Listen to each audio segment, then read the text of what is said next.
देख रहे हैं आपका बाजार। दोनों ही जानकार भी हमारे साथ मौजूद हैं आपके क्वेरीज को एड्रेस करने के लिए। इसी बीच निफ्टी को अगर आप देखेंगे तो दिन के निचले स्तरों के करीबी कामकाज हो रहा है।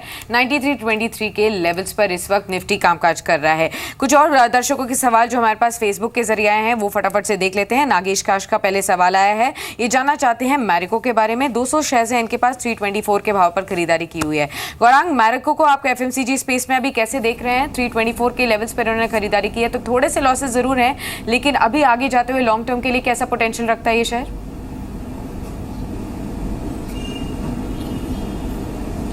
तो साक्षी, पूरे consumption FMCG consumer discretionary sector पर हम काफ़ी सकारात्मक सा नज़रिया लेकर के चल रहे हैं और जिस तरीके से आने वाले समय में ग्रामीण और मध्यम ग्रामीण इलाकों से भारत देश के मांग ऊपर जाएगी, उसके आधार पर हमें लग रहा है कि आंकड़े बेहतर आएंगे।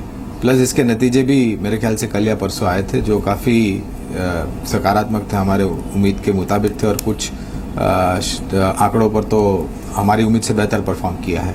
लंबी अवधि के नज़रिए से बने रहे मैरिको में। चलिए, तो बने रहें, आपको राय दी गई है। एक सवाल मुकेश पटेल का है फेसबुक से, बीईएल को लेकर सवाल है। 100 शेयर हैं 182 रुपये के दाम पर।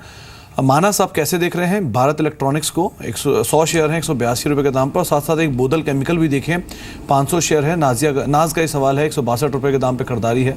तो भारत इलेक्ट्रॉनिक्स और बोदल केमिकल कैसे दिख रहे हैं आप इन दोनों को?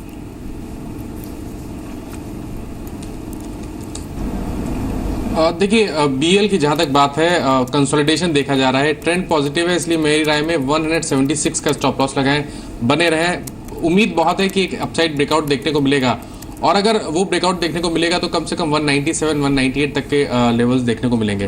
तो मेरी राय में बने रहे, अपने स्टॉप लॉसेस 174 के नीचे रखें। बोदल केमिकल की जहां तक बात है, एक अगर आप देखिए तो पिछले करीब 2 हफ्ते से हम करेक्शन देख रहे हैं, बट लोअर लेवल में एक बड़ा सपोर्ट 145 के आसपास है, तो 145 का स्टॉप लॉस रखे, बने रहे। ओवरऑल ट्रेंड पॉजिटिव है और उम्मीद करिए हमें फिर से रिकवरी देखने को मिलेगी और कम से कम 165 167 तक के लेवल्स देखने को मिलेंगे। चलिए, तो 165 167 रुपये तक की चाल भी बोदल केमिकल में आते हुए दिखाई पड़ सकती है। लेकिन 11 बजे का वक्त है, 11:15 बजे का, और इस वक्त में हम रोज बरोज बात करते हैं सेंसेक्स के सुल्तान सीजन 4 के बारे में। जी हाँ, सेंसेक्स सुल्तान सीजन 4 का फिनाले 19 मई को अब मुंबई में होगा। अलग अलग कंटेस्टेंट जो हमारे साथ हैं, उन कंटेस्टेंट्स का ट्रेडिंग राउंड चल रहा है और इस ट्रेडिंग राउंड का जो आज का एक पोर्टफोलियो है वो है दिल्ली के कंटेस्टेंट का पोर्टफोलियो। पारस गुप्ता एक कंटेस्टेंट है जिनका पोर्टफोलियो उन्होंने बनाया है। पोर्टफोलियो आपके सामने है। Reliance capital, state bank of India, IDBI, federal bank, PFC जैसे शेयर उन्होंने चुन रखे हैं अपने पोर्टफोलियो में और मेजरली उनके पोर्टफोलियो में जो बैंकिंग है उसका उन्होंने तवज्जो दिया रखा हुआ है। खास तौर से इस पोर्टफोलियो राउंड में अगले 2 हफ्ते के लिए सभी कंटेस्टेंट्स ट्रेड करेंगे और इस ट्रेडिंग के बाद जो भी आउटकम आएगा या जो भी रिटर्न आएगा उसके आधार पर इनको तय किया जाएगा। Maruti, ICICI bank, Reliance infra, Reliance power, bank of Baroda, कुछ और ऐसे नाम हैं जो कि पारस के पोर्टफोलियो के अंदर शामिल हैं। सबसे अहम चीज़ कि आने वाले समय में किस तरह से कंटेस्टेंट इसको जस्टिफाई करते हैं ये भी काफ़ी क्रूशल है। डीएलएफ, पीएनबी, अदानी पोर्ट और सेल, ये कुछ और ऐसे नाम हैं जो कि पारस के पोर्टफोलियो में शामिल हैं। पारस दिल्ली राउंड के विजेता हैं।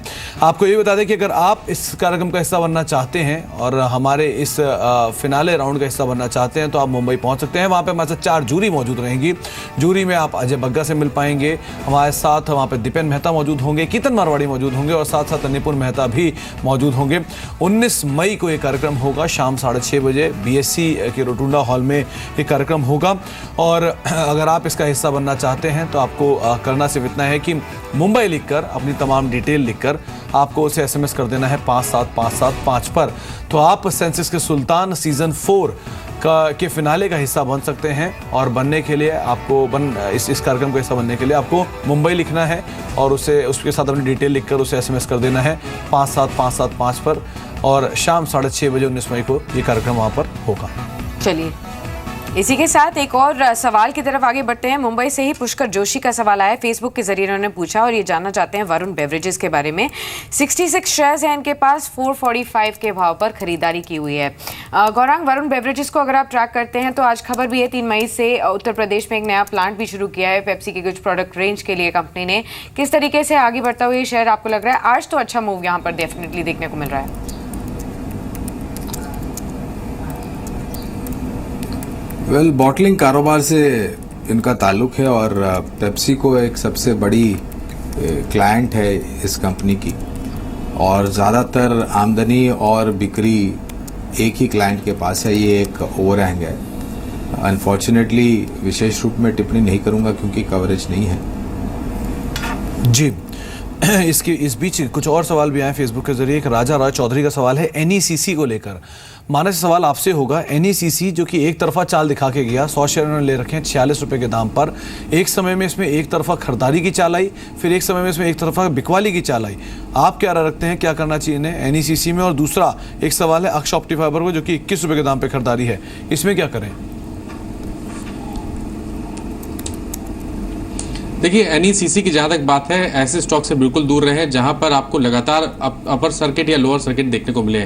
तो ऐसे स्टॉक में निवेश करने की सलाह मैं नहीं देता। मैं समझता हूं कि पैटर्न भी वीक है और शायद आने वाले टाइम में और गिरावट देखने को मिलेगी। प्रिडिक्ट करना थोड़ा मुश्किल हो जाता है ऐसे स्टॉक के लिए। तो मेरी राय में तो करंट लेवल्स पे निकले और जो बेहतर स्टॉक है वहां पर निवेश करें। अक्स फाइबर ऑप्टिक की जहां तक बात है, स्टॉक पे एक सपोर्ट दिखता है 22 रुपए के आसपास, और जब तक 22 रुपए के ऊपर स्टॉक ट्रेड कर रहा है आप बने रह सकते हैं। हालांकि पैटर्न कोई बहुत पॉजिटिव नहीं लगता है, और जब तक 25 रुपए के लेवल्स ब्रेक नहीं होंगे कोई बड़े अपमूव की उम्मीद ना करें। जी, चलो, तो आपको रणनीति बताई गई है। इस बीच एक बार बैंकिंग शेयरों को देखिए, एकाएक पूरे शेयर में जोरदार खरीदारी आई है। यूनियन बैंक इसे लीड कर रहा है, 5% का स्पाइक यूनियन बैंक में अभी अभी आता हुआ दिखाई पड़ा है, sudden spike. Oriental bank of commerce दूसरा शेयर है, 4-4.5% का उछाल है। सेंट्रल बैंक ऑफ इंडिया ये तीसरा नाम है, जहां पे करीब 3% के आसपास की बढ़त में अभी अभी आई है।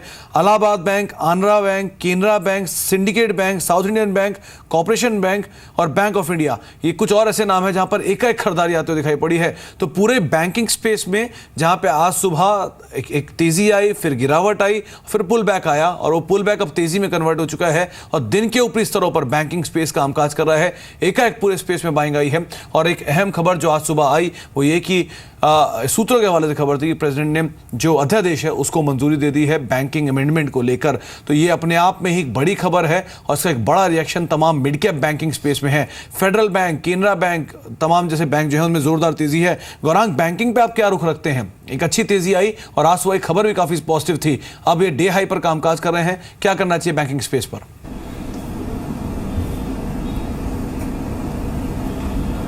पहले तो अगर छोटी मध्यम अवधि के नजरिए से निवेश किया है तो ऊपर के तरफ के पड़ाव में मुनाफा वसूली करें। लेकिन अगर आप परिवर्तन कर सकते हैं अपने नजरिए को और लंबी अवधि का बनाते, तो मेरे ख्याल से जो भी नीति और बदलाव सरकार ला रही, और खास करके ये नए NPA पॉलिसी को लेकर के, मेरे ख्याल से काफी दुरुस्त हो सकती है हालत पूरे बैंकिंग सेक्टर की। क्योंकि जो आंकड़े सामने आए थे सुमित, वो करीबन 6 लाख करोड़ के टोटल NPA है पूरे बैंकिंग में, और उसको सुधार करने के लिए मेरे ख्याल से इस तरीके की कदम की बहुत ही जरूरत थी।